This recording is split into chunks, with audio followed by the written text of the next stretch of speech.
Laura Loomer is too racist for Marjorie Taylor Greene. Dude, that's crazy.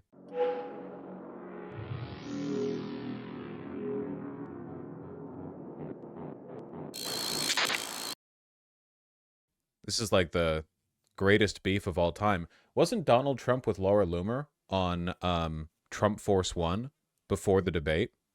If Kamala Harris wins, the White House will smell like curry, and White House speeches will be facilitated via a call center, and the American people will only be able to convey their feedback through a customer satisfaction survey at the end of the call that no one will understand. That's crazy.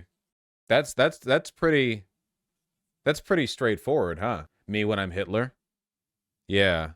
Remember how I said like debate is of limited utility as you go forward because people on the right are either completely unwilling to adhere to factual information because they just don't care, or they're so brazenly open about being hateful that there's no point. Like if a person is dog whistling, you can call out a dog whistle. What the do you do to this? You know what I mean? Like there are ways of dealing with outright hateful monsters, and they're not debate. You know, there are methods, I'm being told, of dealing with people like that. You know, it's not debate. Whoa, chat, calm down. I mean, time out. Close thoughts on Imogene and Willie. I'm wearing Imogene and Willie shorts right now. They're good. They're real good. Anyway, even Marjorie Taylor Greene called it out.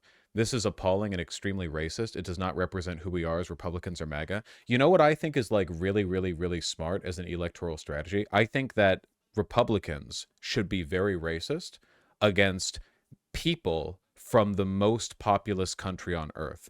I think that would be like super smart, you know, especially since India is literally the biggest wedge that we have against China, which is kind of a geopolitical enemy, right? India maintains a kind of like on and off positive relationship with the West in large part because they're kind of hedging their bets. They're not fully in with China because they've got beef with China, but they're also not, you know, exactly the greatest ally of the West. I think the Republicans would be served well here by being really racist against Indians. I think that'd be very smart. They're also still a semi-functioning democracy. Yeah, that's true. In spite of Modi, India is a democracy. You know, it's not the greatest one, but neither is ours. You know?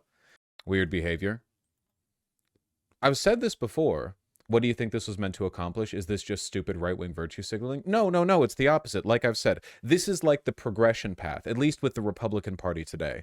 For the longest time, racism and sexism and all that crap, you know, all the isms, were ways of directing stupid voters' attention towards social issues as a way of distracting them from the fact that they're getting robbed blind economically, you know? Oh, your jobs are being shipped overseas. Oh, your wages are going down. Oh, your unions are being busted. Well, it's probably Mexicans' fault. It's probably the fault of the Chinese or the Italians or the Irish or whatever, you know? But the problem with this is that the more you lean into that as a strategy for mobilizing the voting populace, what happens to the voting population that you're raising on a doctrine of hate? They grow up and they run for office and they get elected. And over time, you have like signal degradation where like Ronald Reagan was very racist. He was very, very racist and homophobic and sexist and so on and so forth, right? But what was he locked in on? He was locked in on businesses, man. That was his shit. If Ronald Reagan had the opportunity to signal racial, I guess, like neutrality or egalitarianism, if it meant benefiting big business, that was the preference in most cases, you know? He wasn't being racist for the sake of racism. He was using it as a tool. What about Donald Trump? Not really the same, right? With Donald Trump, sure, he has weaponized racism to some of his political ends, but oftentimes the racism is both the talking point and the point. Does that make sense? So the problem here is that you get signal degradation. Bigotry that was originally used to disguise another argument is now being fronted as the argument itself, the point in itself, being done for its own sake. And you get people like Laura Loomer, you know, f***ed up monster-faced Laura Loomer, who's just racist for the sake of racism. You know, you lose any practical purpose. It stops being part of a strategy. You're just a hateful lunatic. The Republican Party is mostly controlled by these people. at this point, you know? Now that the RNC is more or less like completely captured by the Trump campaign team, the Republican Party is more or less being led by these lunatics. You know, they're not like doing this cold calculating behind the scenes. The closest thing they have to that is the Heritage Foundation, and they're also crazy. They used to be less crazy. They used to be more libertarian leaning, but that doesn't sell anymore. They not like us? Yeah. MTG is way more racist than she is. I actually think Laura Loomer is significantly more racist than... I think Laura Loomer's a Nazi. What, like 100%. I think MTG is like a crazy QAnon lady, you know? It really is crazy how you're reaching levels of degradation where MTG is actually less morally degraded than some other people, you know?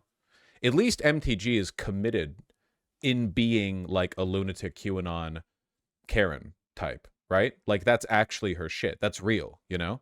Yeah, like a Facebook QAnon mom type. That kind of thing. There's no low for them, huh? Well, it all kind of just ends in neo-Nazism, I guess. That's kind of like the end point, really. It seems weird that you would have, like, that would be the almost inevitable logical endpoint of the far-right ideology in a contemporary setting. Like, oh, what's the final step for the far right? Well, it leads to this very specific 1930s ideology. But yeah, that's how it is. That's how it is. Although, didn't the advisor of Ronald Reagan say a lot of their economic talking points are actually meant to discriminate against black people because you can't just call them the N-word anymore? You have to talk in abstract economic terms, so basically the other way around. That's actually the reverse double flip, right? Because they were using talking points like forced busing as a way of signaling racist intentions as a way of fronting business interests. Does that make sense? Like you could no longer, and this is like the advisor to the next one. What was it, Goldwater? Lee Atwater, yeah. You could no longer say like, oh, the N words, this and that, right? Though they certainly said it behind closed doors. Now you had to say, forced busing or reefer madness or whatever but they were doing that to satiate the interests of the racist voter group, which was quite a few people, you know?